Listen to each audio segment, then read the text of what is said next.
Well, good morning, YouTube. Today we'll review our 2017, I think, Mustang GT350R. Unfortunately, it's not as good as I thought it would be. So are you recording all of the nefarious activities? If you're new channel, my name is Dan, and we're at my dealership, NG Supercars, and I was super excited to get a Mustang GT350R.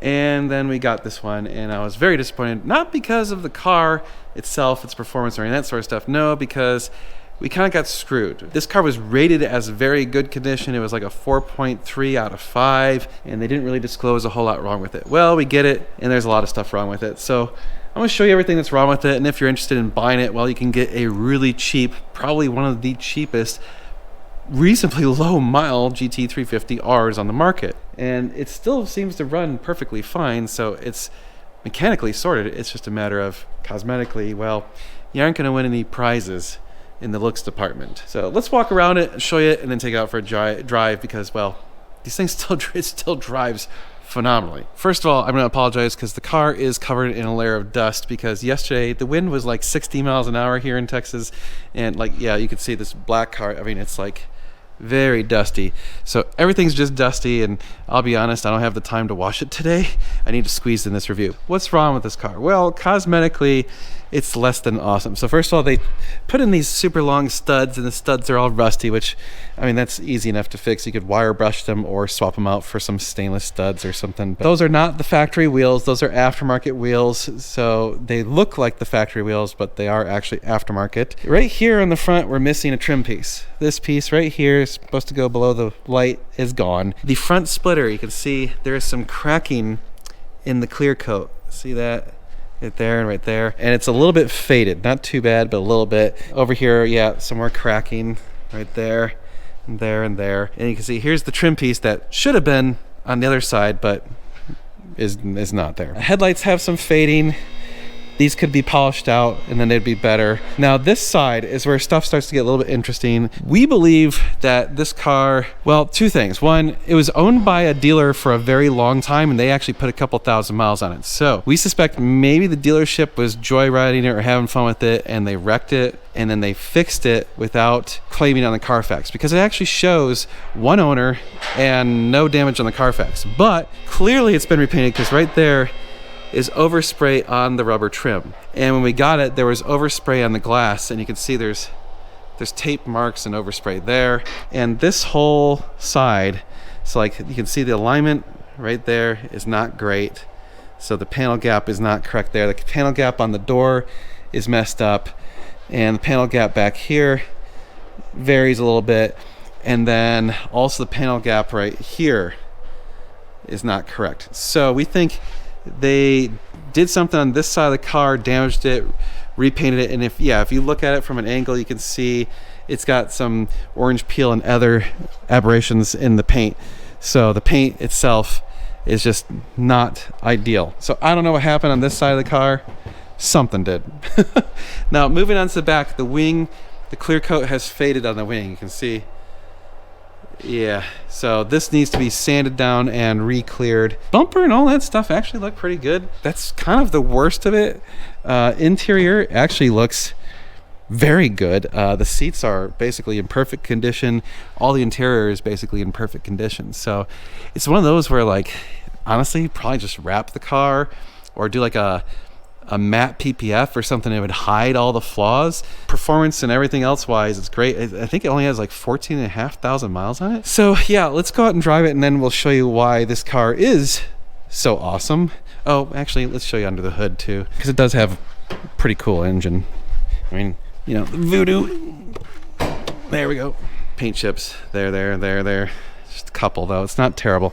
Again, I apologize. It's so dirty. Oh yeah. So that's where it's awesome.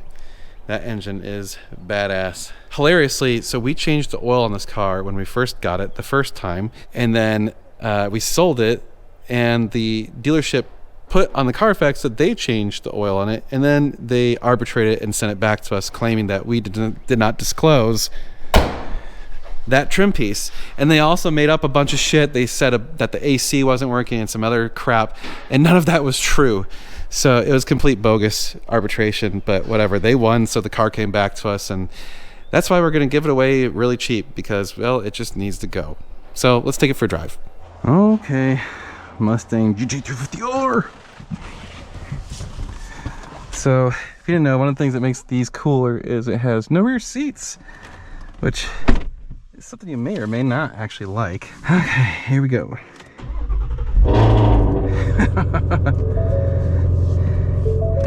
She's got angry noises, and we'll turn the exhaust to sport. So it's angry. Angry sounds are good.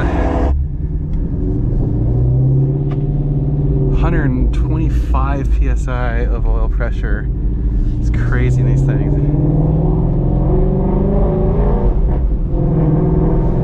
Now, I like the GT350s, so obviously I'm going to really like the GT350R because it's just the GT350 plus more badassery. Yeah, so AC works, although it's off right now, but the other dealer claimed it didn't work, which is complete bullshit. It works just fine. Everything mechanically is fine. There's nothing wrong with the car mechanically, and it had double oil changes, so it's really, really clean on the oil. Everything else about the car is pretty good. Interior's nice, as you saw. I love the sound of this engine.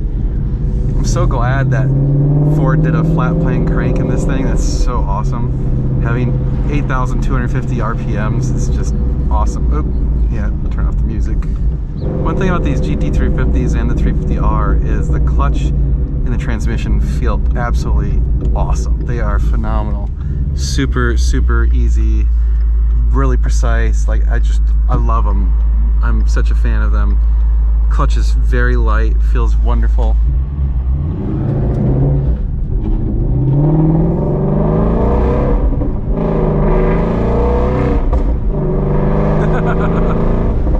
It's like doing nothing. It's like, it sounds so mad.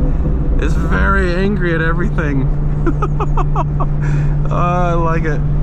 I like it! Now, handling these things is really good. Like, man, they really tighten up the steering and the suspension, these 350s and the 350Rs.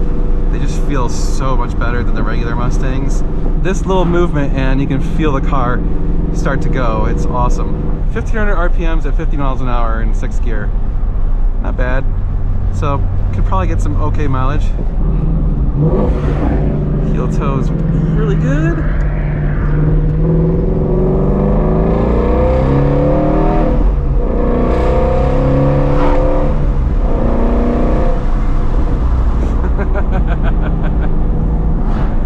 It's just a very angry sounding car in general.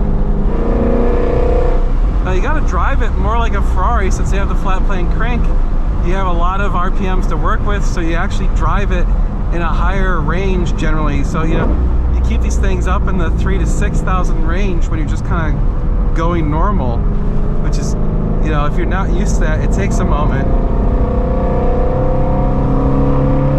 I mean, look at that, we're at 4,000, we're not even halfway done with the RPMs. But once you get used to those higher RPMs, you're kind of like, all right, this is the way it should be. Oh, I lied. There's only 13,500 miles on this car. The thing's a baby. It's amazing that someone did not care about this car enough to let it get this bad of condition on the cosmetics. What a shame. It is such a fun car too. Now it's still pretty heavy in the front. There's no denying that. You know, there's a lot of mass up there in the engine and transmission being up front. It's really, I wish Ford would make a Mustang. Well, okay, the GTD is kind of got the transmission in the rear, so you've got, you know, good balance, but I wish they would have done something like that for these cars, you know, where, like, all right, you've got the seat delete, so use that space for the transmission. It's so quiet. Everything's so quiet out here. Should we disturb the peace? Yes.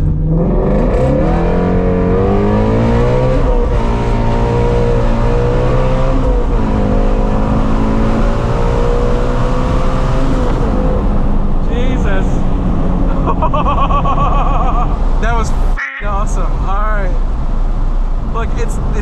drag racing car, but it's still got a lot of power and it still scoots very nicely.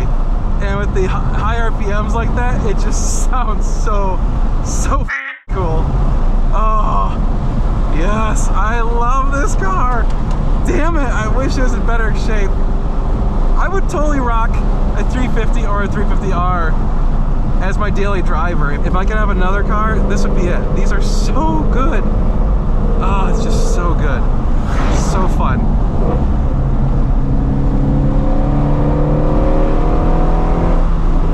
Oh, listen to that sound. God, it's good.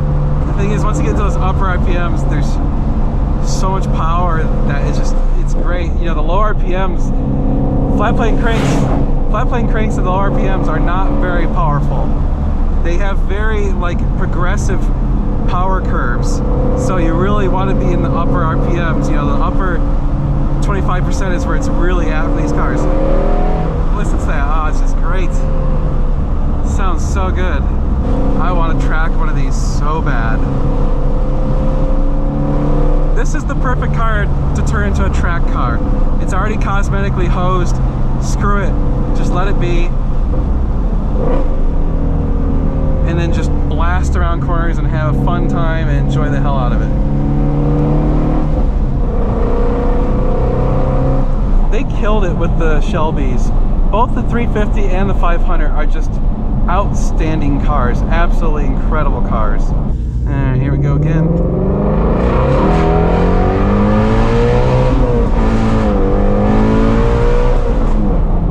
My God, that is just so good.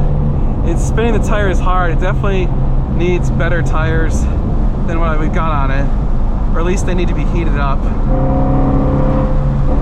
You get this glorious high RPM sound, very little body roll, and again, it actually takes over these bumps pretty good. Like this section right here is really quite bouncy and rough, and it just feels great. Well, I kind of hope that someone buys this car and just turns it into a track weapon, because that's what it deserves. It doesn't deserve what it's currently sitting in. It's, you know, in the current condition.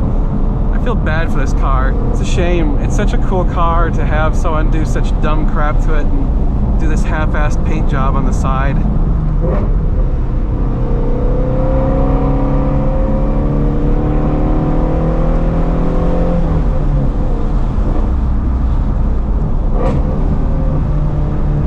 There's so many RPMs that you can work with if you're tracking these things.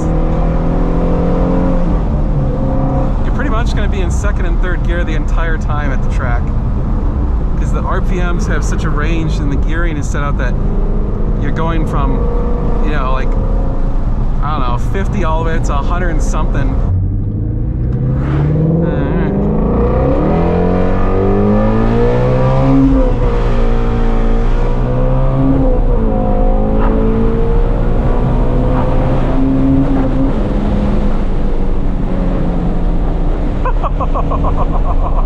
Oh, it's so good.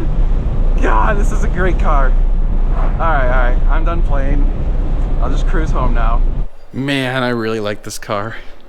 These are just such good cars, so fun, and for the amount of money you're spending on these things, just a ridiculous value. This thing is for sale through our dealership, so send us an email, sales@ngsupercars.com if you're interested in making an offer. God, it's such a good car. Hopefully it's on the website by the time this video comes out. We actually haven't listed it yet. Pretty much the cheapest GT350R, especially with this low of miles on the market.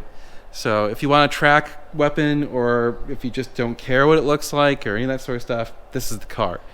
Mechanically sorted, cosmetically, it's not the worst I've seen. It's just not, you know, for how cool the car is, it doesn't deserve to have that crappy of a paint stuff going on. It's all fixable, but you know, that's the sort of thing where, like, if we fix all of it, we'd probably never get that money back. It is what it is. Anyway, I hope you enjoyed this. If you did, you can support us by going to normalguysupercar.com, buying parts and services from us, and of course, ngsupercars.com, our dealership website. But that's it for this video.